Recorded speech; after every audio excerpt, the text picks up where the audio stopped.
Inyo pong napapanood ang playoffs sa Season 91 ng NCAA, and this is the first playoff that we are featuring. It is between Arellano and Mapua. Maraming salamat muli sa inyong pagtutok ngayon. Anton Ross kasama si Mikey Reyes, and to complete our broadcast team, kasama rin natin si Roxanne Monte Alegre. A 13-4 run, Mikey, para sa Arellano to close out the first quarter, and they take the lead after that Salado triple. So it's really been a game of runs dito. Nung start ng game natin, 12-2 for Mapua. Nag-timeout yung Arellano at sila naman yung nag-run.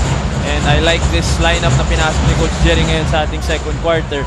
Yung offensive lineup nila, of course, he puts Nichols along with Halalon and Salado. So meron silang extra shooter doon. Kasi nga yung dalawa to, they usually create havoc on the floor. Nakita natin yung kaibigan mo, teammate mo, Mikey, the Snake, Alan Mangahas, one of the legends of Mapua. And the conductor able to come up with a steal, careless pass para sa Cardinals. Yun ang mga turnover na hindi na ayaw ng coach, especially in a playoff game like this. Nakakadalawang libreng layup na itong Arellano, one from Giovanni and now for Salado. The fastest man in Cagayan de Oro has landed here in the Mall of Asia Arena sa lungsod ng Pasay. Fast play became brought to you by PLDT Home DSL, the #1 home broadband. Menina knocks it down from beyond the arc. Meron ng 7 puntos si Shane Menina dito sa bakbakan na to. And when Mapua starts connecting from the outside, kasama yan sa Mikey on point. Pag nakakonect sila from the outside, talagang nagkakaroon ng space si Oraime down low. And Oraime on track. 40 rebounds ata ang gusto niya today, Anton. Dahil nakasampu siya sa first quarter ng ating bakbakan. 3-point field goal percentage, Mapua 35.9 in the elimination round. That's #1 in the league. Tano, Kapos, rebound, Oraime. Pinasa kay Nimes, diretso on the fast break, and Nimes is able to finish. And I'm sure he wanted that, yung ganong madaling tira to up his confidence. Nakakadalawang mintis na yan kanina, and I'm sure babawi yan si Josan Nimes. Pero nakita natin sa layup na yun, Mikey, he doesn't have the same lift. Oo, hindi niya. Usually nilalagay niya talaga sa ring yun. Kanina muntik pang lumabas yun, pero buti na lang pumasok pa rin for Josan. Randy Martano nakabawi. Unang puntos dito sa bakbakan na to. Hallwell Oraime gusto namang makabawi dito kay Tano, who has been pestering him in this game. And that's what Coach Atoy Ko and I were talking about before this game. Yung kagandahan kay Allwell, tumatakbong big man to. Rumi-rim run. So kita mo naman dun sa play na yun. At nakakuha siya ng 2 free throws ngayon. Hindi lang nakausap ni Roxanne Monte Alegre ang ating mga coaches kanina. She also talked to the team captains from both teams. Let's hear this report right now. Roxanne? Yes, Anton, emotional na nga ang ating graduating players for both teams. Sabi nga ni Nico Banga from Arellano Chiefs na ang pinakamamimiss sa NCAA ay ang kanilang team bonding kasi tinuring na niyang mga kapatid ang kanyang mga kasamahan. Para naman kay Josan Nimes, they have been the underdogs for the longest time. Kaya naman for him, this is their time to shine. Kaya abangan natin mamaya, Anton, who will go big or go home. Maraming salamat, Roxanne. Josan Nimes has not felt what it's like to be in the Final Four.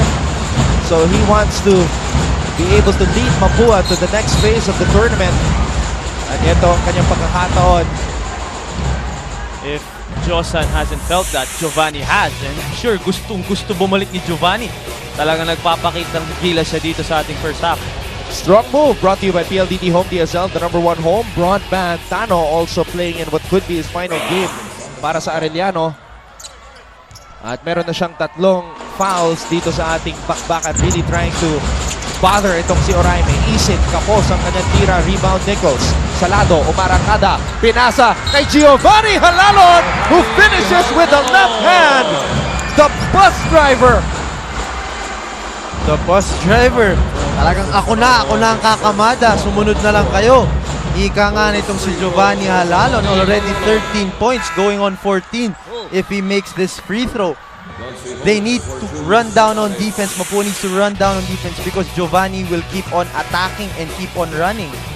These are 2 of the fastest teams in the NCAA. Fast play of the game brought to you by PLDT Home DSL, the #1 home broadband. Mahirap yung mga ganong tira yung ginawa ni Giovanni with the left underhand. Tapos pa-float kasi alam niyang may sumusunod. Mala Steph Curry nga yung layup doon ni Giovanni. And Giovanni still has 2 more years of eligibility sa NCAA as he knocks in that free throw to complete the 3-point play. Ito na ang pinakamalaking kalamangan para sa Arellano. Menina, kalusot sa depensa, pinasa sa labas. Nimes, umatake. Nimes, linabas ang bola. Serrano with a baseline jumper. With Oraime out, actually, nasa committee stable na naman si Oraime. Pinainom lang nitong si Coach Atoy ko. Itong si Allwell, papalik na ulit. Pero they will need to maintain this kind of aggressiveness, lalo na pagbalik nitong si Allwell. Giovanni, pinasa kay Nichols for 3. Offline. Rebound, Menina. Menina, bounce pass sa loob. Aguirre. Fouled by Nichols. I really like how Shane Menina plays. He's very deceiving. Makita ang ganda ng pass niya doon kay Aguirre. And a strong move brought to you by PLDT Home DSL, the #1 home broadband. Copico 78 best recharged moment brought to you by Copico 78, Copico's best latte ever. Paalala ko lang, Mikey, nung second round, Allwell Oraime played 40 minutes. Hindi nagpahinga. Ngayon nga, binigyan pa ng seconds. Hindi ata i-count as a minute yon. So ito, pabalik na naman siya. At our rebound count, alamin na naman natin maya-maya yan kasi nakakaila na naman yan dito sa ating second quarter.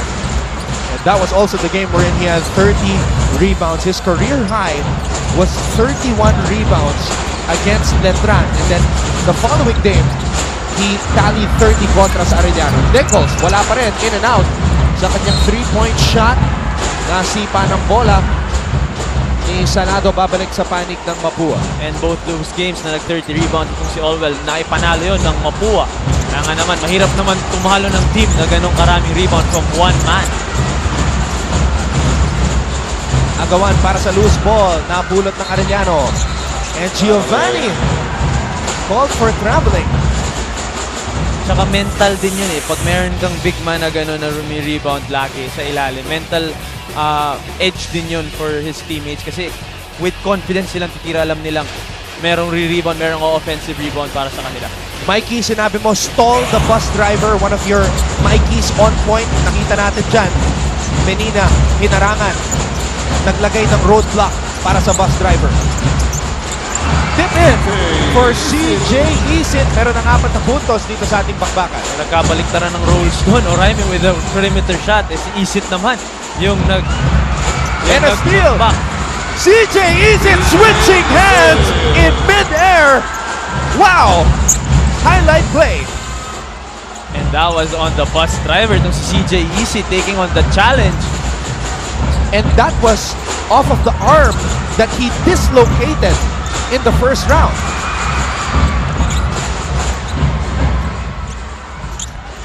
Giovanni with a crossover. Giovanni over Oraime.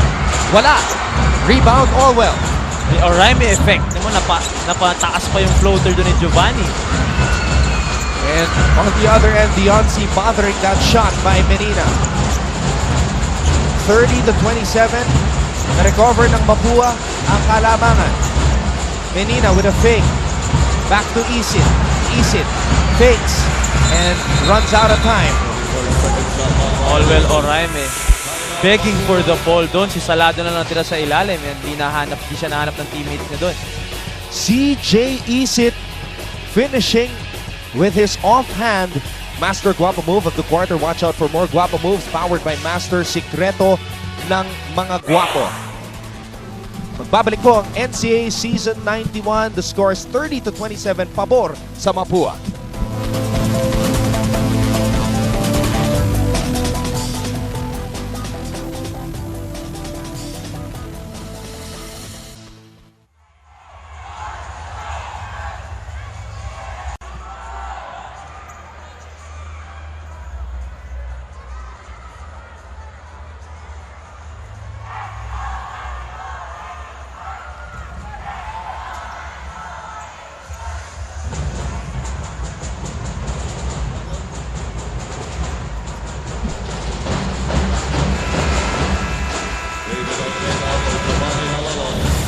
Allwell Oraime, the 19-year-old from Nigeria.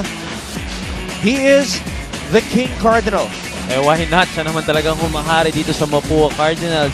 Both games din against Arellano, 18.17 rebounds. Yung second game naman, 15 and 30. Kita mo naman, monster double-doubles every time he goes up against the Arellano Chiefs. And of course, itong Arellano kasi wala silang legit big man talaga na makakatapat dito kay Allwell sa ilalim. And Mapua maximize that advantage every time. Past 2 seasons with Coach Atoy ko, wala talaga silang big man na katulad ni Allwell o Raime. Kaya naman, this is the year na talagang nakalaban na itong kubunan ni Coach Atoy ko kontra sa siyam na kubunan dito sa NCAA. Allwell o Raime, dinadepensa ni Holtz. What a pass underneath! CJ Yusif, great presence of mind to catch and shoot. Wow, so kung may ganong vision na rin itong si Allwell, talagang mahirap na to for the years to come. Pero this is when Mapua needs to attack habang nakaupo itong si Giovanni Halalon for Arellano. I was also asking Commissioner Mike Cristobal before this game if there's a chance that Allwell could be named Rookie MVP. And he told me, yes. Wow. So I think the last one was Gabby Espinas for PCU back in the day. Matagal na yon. And if he can do things like this, that will support his case. Copico 78 Best Recharged Moment brought to you by Copico 78, Copico's best latte ever. 5-point lead para sa Mapua. Josa Nimes, pinasa kay Allwell Oraime. Handoff to Nimes, the captain. Looks back inside to Allwell. Natapik ang bola, pero mananatili sa panig ng Mapua. Josa Nimes needs to regain his confidence for Mapua to go deeper into this game. Kita naman natin, Nard Pinto from Arellano. Ito na, nasa pros na yan and he is still coming back to the NCAA to support his former teammates. Nimes overshoots that triple. Enriquez, pinasa kay Ortega. Gumaru, stops, pops, does not drop. Tapping ka na bola, balik sa Arellano, and Enriquez is able to flip it up and in. Kita mo naman, yung sinasabi ko, pagtulungan itong si Allwell. 3 players ganging up on Allwell on that play and Enriquez finds the ball and finds the rim. Oraime. Same play. Balik kay Nimes. Nimes, umatake. Nimes. Lost the handle. Bola ng Arellano. And a steal. Nimes, dire-diretso for the layup. Ano na puntos para kay Josa Nimes. Yun ang mga kailangan na freebies ni Josa Nimes to regain his confidence to get his rhythm for the second half of this game, of course. Back to a 5-point lead para sa Mapua.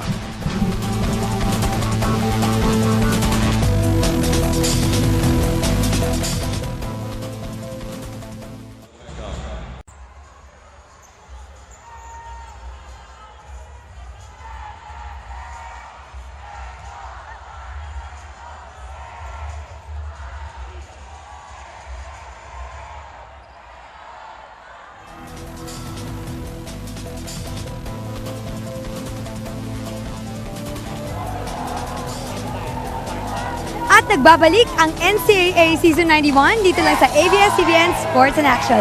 Mga kapamilya, hindi lang sa hardcourt nagaganap ang bakbakan dito sa NCAA. Kaya naman mamayang halftime, sabay-sabay natin panoorin ang Taekwondo Finals sa kanilang may init na tagpo. Anton? Maraming salamat, Roxanne. Tama ka, hindi lamang basketball ang ating mga bakbakan dito sa NCAA Season 91. We have other sports as well at silipin natin ang nangyari sa Taekwondo Tournament ng Season 91 ng NCAA. Pero balik muna tayo dito sa playoff for 4th between Arellano and Mapua. Mapua trying to end their drought of missing the Final Four in the past 4 seasons. Arellano naman nagnanais na makabalik sa susunod na yugto ng ating tournament. Blocked by the glass. Itong si Enriquez. Nimes hands and connects! Exactly what Josa Nimes needs. Ito na, humingiti na ulit si Josa. Nagre-relax na siya. And slowly, he will regain his old form back. Grabe yun.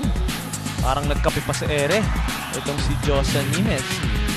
The Rookie of the Year noong NCAA Season 87. Now the team captain playing in what could be his final game But of he the doesn't season. see it that way. Yes. That's what he's saying. Sabi niya rin sa akin, he's telling everybody that they're still going to play on Friday. And they want to face JRU, the Heavy Bombers. Well, the important thing, he is walking the talk right now, Josa Nimes. 17 fast break points para sa Mapua, siyam lamang para sa Arellano University. Again, these are two of the best teams pagdating sa fast break points. And it has been a fast-paced shootout between the Chiefs and the Cardinals. And what a matchup we're seeing here. Nimes against Halalon. Oraime flips it up, sumabit ang depensa.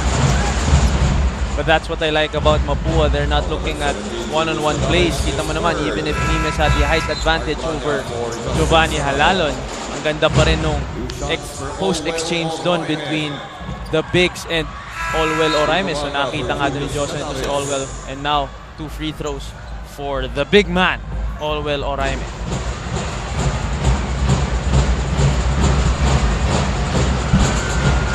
First free throw does not drop for Allwell Oraime. Si Allwell medyo nagsistruggle. Yes. Nagsistruggle dito sa second quarter with his rebounds. 5 pa lang. 5 pa lang siya dito sa second quarter. At hindi pa siya nakaka-shoot ng field goal. Wow! He only has 2 points and both came from the free throw line, Mikey. Well, if he's rebounding like that, no one really cares if he's scoring. And another steal. Nimes to Branya! And Branya like a bulldozer scoring on the break. Pati itong power forward ng Mapua gumagawa dito para sa Cardinals. Talagang tumatakbo itong Mapua. Not just one, not just 2 players, but the whole lineup. Talagang tumatakbo sila. Siguro, isang oras kalahati mag-fast break drills itong si Coach Atoy ko at ang Mapua. Ang maganda doon, you don't know kung saan manggagaling yung pasas, sinong papasahan, because anyone can run the floor and anyone can finish on the fast break. Double lane violation, possession arrow points in favor of Mapua as we see the fortune cookie. With a fortune cookie smile. Yes, the classic smile from the one and only Atoy ko. At nakapag-ensayo ang Mapua for 2 hours yesterday dito sa Mall of Asia Arena. What a pass by Nimes to Branya. But Banga was there to bother Branya.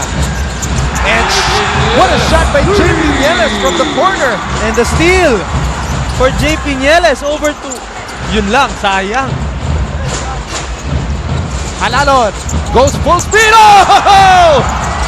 Not in my house, says Allwell Oraime. Menina dire-diretso for the fast break lay-in.